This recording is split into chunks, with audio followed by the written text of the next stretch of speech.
In this video, I will show you how to upload a resume and CV on LinkedIn. First, open your LinkedIn account on your device. Now click on Jobs. Here you need to select a job. You can choose between project manager roles like Project Manager ServiceNow or Project Manager PMO. Now select any one of them. Here you will see all the details of the Project Manager ServiceNow position. Then click on Apply.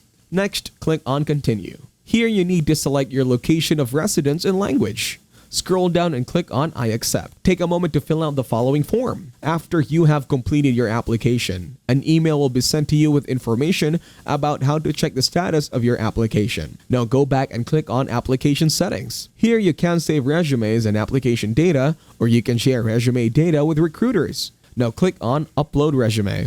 Select your resume or CV and click on Open. As you can see, our resume or CV has been uploaded. Once it is done, it is uploaded on LinkedIn. This is how you can upload your resume or CV on LinkedIn. Check out the link given in the description to create your account on LinkedIn. If this video was helpful, please consider leaving a like and subscribing to the channel. With that being said, I will see you in the next video.